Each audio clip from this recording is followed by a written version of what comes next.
বন্ধুরা, আশা করছি তোমরা সকলে ভালো আছো। তো আজকে এসে গিয়েছি আরও একটা নতুন ভিডিও নিয়ে। তোমাদেরকে আমি আজকে দেখাবো যে গাছে আমাদের কত ফলন হয়েছে। অর্থাৎ এই আম গাছটা তোমাদেরকে যেটা দেখাচ্ছি এই মুহূর্তে, যে গাছে প্রচুর কত পরিমাণে ফলন হয়েছে, আর এর জন্য আমরা কি কি সার গাছে প্রয়োগ করেছিলাম আর কি কি পদক্ষেপ নিয়েছিলাম। আদৌ কি কোনো গাছে মুকুলের জন্য সার স্প্রে, কোনো রকম কীটনাশক বা কোনো কিছু মুকুল ধরার জন্য স্প্রে করেছিলাম কি না, সমস্তটাই কিন্তু আজকের ভিডিওর ডিটেলসে আমি আলোচনা করব। তাই ভিডিওটা স্কিপ না করে যতটা পারবে তোমরা সম্পূর্ণ দেখার চেষ্টা করবে। আশা করছি তোমরা এই ভিডিওটা থেকে কিছু হলেও ইনফরমেশান তোমরা পাবে, যেটা তোমরা ছাদ বাগান বা তোমাদের বাগানের জন্য, মানে বাগানের উন্নতির জন্য তোমরা কিছুটা হলেও তো হেল্পফুল হবেই। তো চলো আর বেশি কথা না বাড়িয়ে ভিডিওটা শুরু করা যাক। বন্ধুরা, তোমরা অনেকেই হয়তো জানতে চাইবে যে এইটুকু গাছে এত ফলন হলো কি করে। অর্থাৎ যারা বেশিরভাগই নতুন ছাদ বাগানি তারা কিন্তু অবশ্যই জানতে চাইবে, কারণ তাদের কাছে কিন্তু এই মুহূর্তে অত ফলন আসছে না।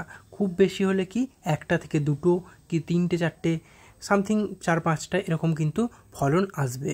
তো এর থেকে বেশি কিন্তু ফলন আসছে না। তো এর জন্য তোমরা কী কী পদক্ষেপ নেবে বা কী কী সার গাছেতে প্রয়োগ করবে, আমি তোমাদেরকে প্রথমে বলে রাখি সারের ব্যাপারটাই। এক্ষেত্রে তোমরা ইউজ করবে, আমি যেটা এবারে গাছে ফল আসার আগে ইউজ করেছিলাম, যেমন নর্মাল ভার্মি কম্পোস্ট। এর পরিবর্তে তোমরা যে কোনো রকমের কম্পোস্ট ইউজ করতে পারো, বা তোমরা গোবর সারও ইউজ করতে পারো। তো যে কোনো রকমের কম্পোস্ট সার ইউজ করবে, আর তার সঙ্গে নিমখোল। পার্সেন্টেজ কম্পোস্ট হচ্ছে 90% আর নিমখোল হচ্ছে 10%।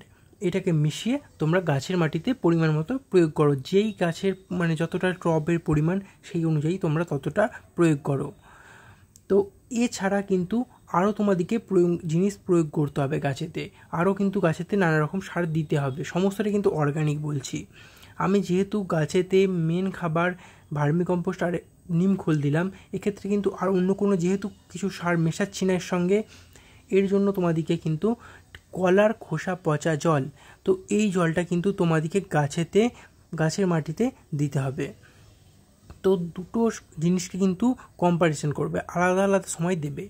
অর্থাৎ যদি এই সপ্তাহে তোমরা নিমখোল আর ভার্মি কম্পোস্ট মেশানো সারটা তোমরা দাও, তাহলে কিন্তু তার 10 দিন পর কি 15 দিন পর তোমরা ওই লিকুইড সারটা তোমরা গাছেতে দেবে, অর্থাৎ কলার খোসা পচানো জল। আর কলার খোসা পচানো জলটা তোমরা দেওয়ার পর যে কলার খোসাগুলো থাকছে সেগুলোকেও তোমরা কিন্তু গাছের মাটিতে ইউজ করতেই পারো। সেইগুলোকে শুকিয়ে তোমরা ছোট ছোট পিস করে তোমরা গাছের মাটিতে কিন্তু অনায়াসে ইউজ করতে পারো। এতে কিন্তু গাছের কলার খোসার পচা জলটা কী হয়, গাছে তোমাদের ফলকে ভালোভাবে ধরে রাখতে সাহায্য করবে বা ফল ধরতে সাহায্য করবে। তো এইগুলো ইউজ করতে পারো। এছাড়াও তোমরা সরিষার খোলের জল, এটা আমি এইবারে অন্তত ইউজ করিনি, এর আগের বারে করেছিলাম, এবারে আমি ইউজ করেছিলাম। আর এর সঙ্গে ইউজ করেছিলাম এমনি নর্মাল সবজির খোসা পচা জলগুলো, অর্থাৎ যেটাকে আমরা বলে থাকি লিকুইড কম্পোস্ট। এছাড়া কিন্তু আমি এইবারে অন্তত গাছেতে কিছু প্রয়োগ করিনি। এবারে কিন্তু এই গাছটাতে প্রচুর পরিমাণে ফলন এসেছে, সবথেকে বেশি ফলন এবারে এসেছে। দেখতেই পাচ্ছ বেশিরভাগ ডালেতেই কিন্তু প্রচুর পরিমাণে ফলন রয়েছে, আবার অনেক ডালে কিন্তু মুকুল ঝরেও গিয়েছে। এইগুলো কিন্তু ঝরে যাবেই। এইটুকু গাছের মধ্যে তোমরা কিন্তু খুব যে অতিরিক্ত একটা ফলন আশা করবে সেটা কিন্তু নয়। কিন্তু যেটা তোমরা দেখতে চাও যে গাছেতে প্রচুর মোটামুটি ফলন ভালো মতো রয়েছে, তো সেইটা কিন্তু রয়েছে। পুরোটাই কিন্তু অর্গানিকভাবে আমরা পরিচর্যা করেছিলাম।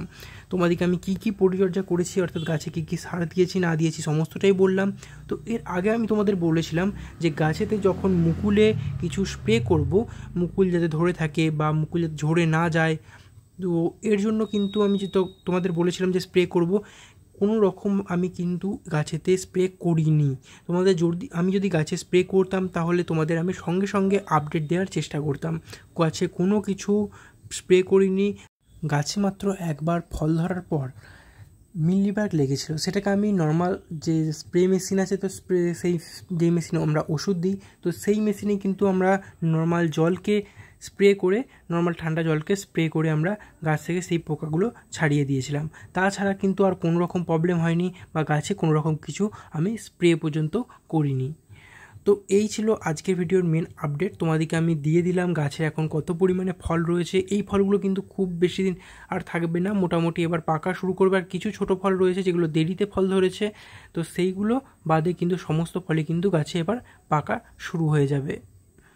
তো চলো আর ভিডিওটা বেশি বাড়াবো না, অন্য কোনো ভিডিওতে তোমাদের সঙ্গে আবার দেখা হচ্ছে।